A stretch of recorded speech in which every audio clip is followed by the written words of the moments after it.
Today I want to share some random thoughts and inner ramblings that I've had going on in my head on some discourse, I guess you can say, that I've seen online, and that is this video of Hailey Bieber and the so-called death of originality online. Now, you don't really need to be following Hailey Bieber that closely to notice this, but everything she does becomes something. Everything she does. And I don't mean in that vague, it went viral sense that everything is nowadays. Things just don't go viral anymore. They're popular for a couple of weeks and then they disappear. But everything Hailey Bieber does becomes a trend. Annoyingly so sometimes, but great news for her and her PR team and her brand in general. But you start seeing it everywhere. Not just people talking about it, but people doing it. Whatever it is, whatever she's done, people are going to do it. They're going to recreate it, brands referencing it. Every beauty media outlet talks about it. It becomes part of how people do their skincare or their makeup, even if they don't realize where it came from. Glazed donut skin is probably the clearest and earliest example of this. That really glossy, almost wet looking finish to the skin. That wasn't new.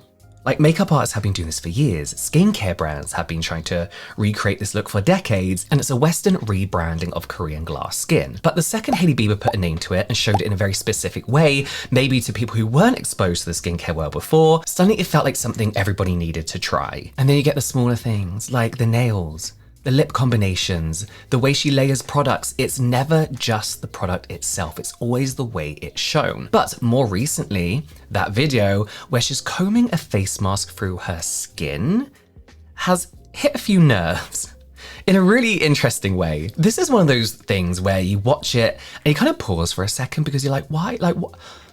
Why is she doing that? You kind of expect the product to start doing something, but nothing happens. There's no benefit to this whatsoever. It doesn't make the product work any better. It doesn't absorb any better. It doesn't activate anything. It's not doing anything for your skin. But at the same time, you can feel it working as content. And we just knew. The moment we saw this, we knew people were going to copy it despite it having no benefit. And they did. So many people did. And that's the bit that made me want to talk about this properly, because this isn't just about Hailey Bieber being influential. She undoubtedly is. That part is very obvious. It's more so that she and her team are very, very good at tapping into something that already exists. And I don't think she's doing anything new. I just think she understands what works in skincare and what works in beauty and what works on social media nowadays. If you actually look at the beauty industry right now, there are so many brands, so many influencers, so many celebrities trying to do the same thing. Everybody wants that level of influence. Everybody wants to create trends.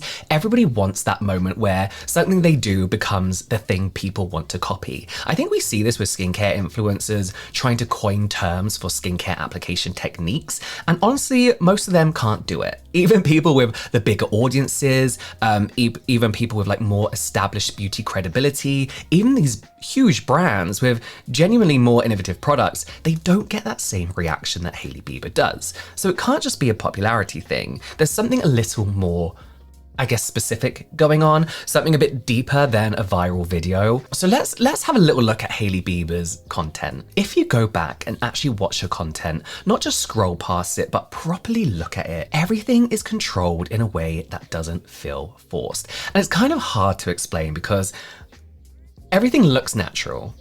Part of me feels like it's natural, but it also feels produced, but not overly produced, right? It's not like a campaign shoot. There's no real obvious like studio lighting, no crazy editing going on. It still feels like an average everyday skincare routine. But I'm pretty sure, having worked in social media outside of my own career, every part of her social media plan and what she's going to post has been carefully thought out about and planned ahead of time. It's not this kind of like off the cusp content that we think it is, or that they do very well at making it appear to be. Maybe it is, and just every post is like a hit kind of thing, but especially the way the product looks on the skin, the pace of the application, and I think that's where people underestimate what she's doing, because it looks very simple. It looks like she's just applying skincare, but it's not just that. And this is really kind of like the, oh, I can do that moment. Do you know what I mean? Because nowadays everything is about trying to hop on a trend or produce content that's going to get likes. There's that kind of like, oh, I can do that kind of feeling, which is really important. And it's not, I want that exact product. It's more like, oh, I could do that for my TikTok. And that's what's really important when it comes to marketing today, because a lot of skincare content doesn't give you that feeling, right? It's very educational. It's someone talking about actives or percentages, layering rules, or what you should and shouldn't mix. That's useful.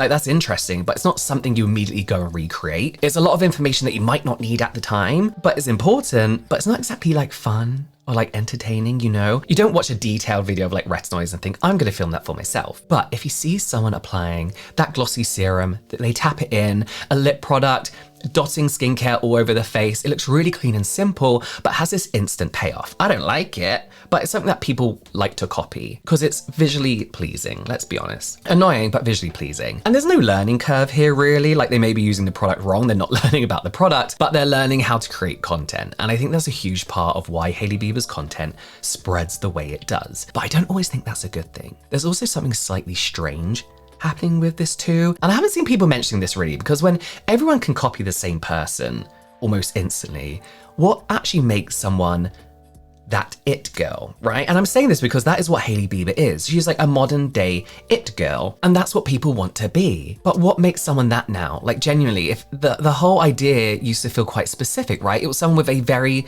clear point of view, a very clear look, something that felt like slightly out of reach, you know, something they were just born with, you know? You couldn't just become that overnight. And now it feels like the second Hailey Bieber does something, there's thousands of other versions of it within hours. Same skin, same lighting, same routine, same angles, same outfits even. I'm not even saying that this is like a negative thing. It's almost like being an it girl now isn't about being original. It's about like being the best version of something that already exists. Sorry, a bit of a tangent.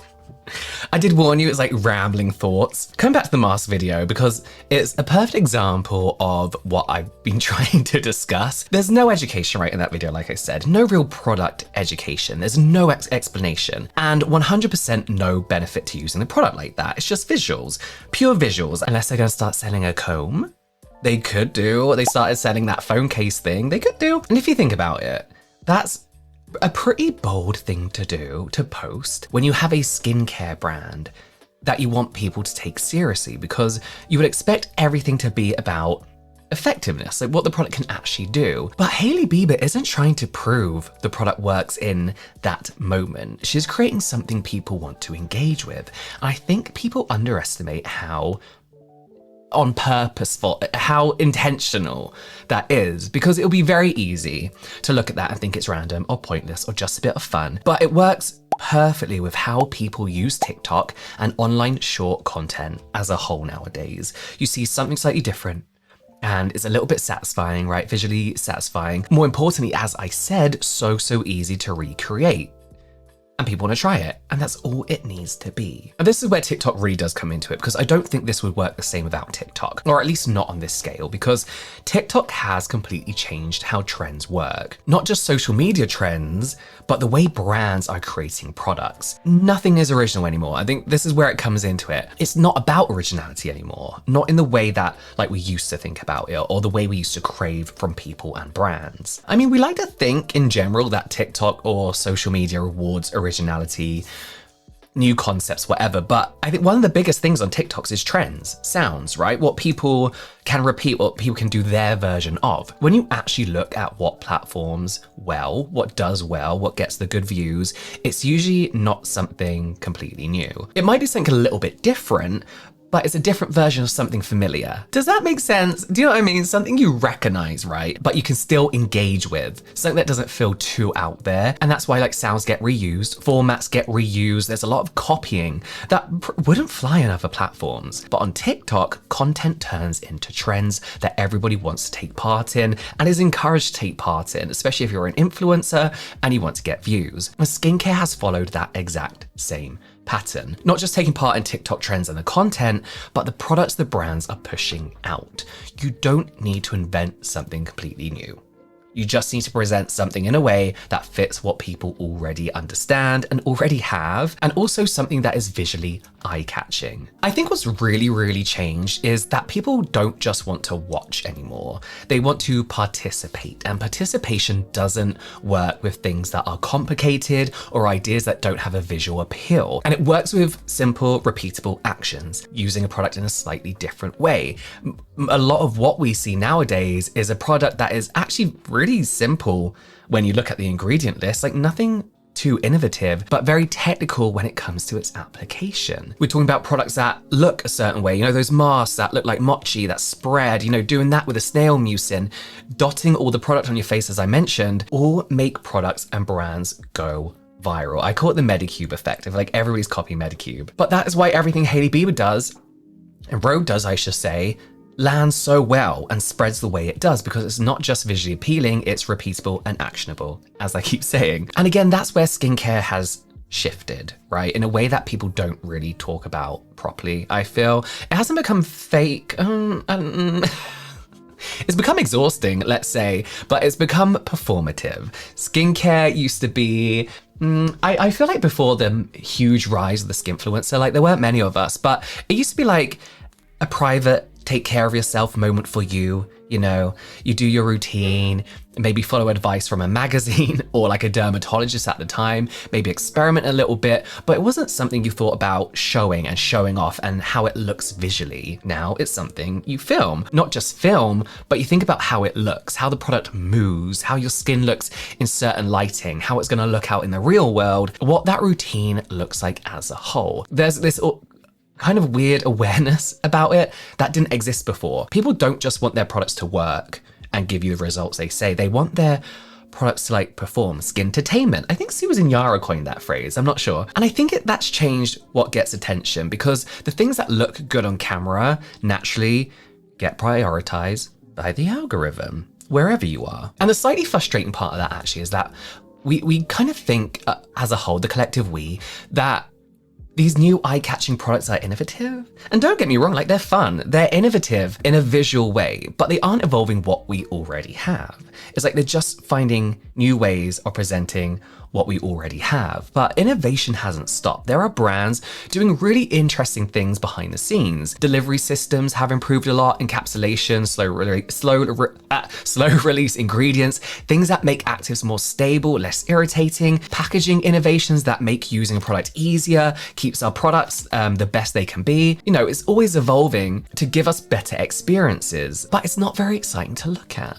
Like, you can't show that off. It's not visually appealing. You can't film it in a way that makes people stop scrolling. You can't show long-term improvements in a 10-second clip, you know? People like to pretend they can with influencers faking results, which is another video. So it kind of like gets shoved to the background a bit, this actual innovation. If you actually look at what's been launching recently, it's quite repetitive. You see the same type of products over and over and over again, just slightly rebranded. Those fucking gommage pills.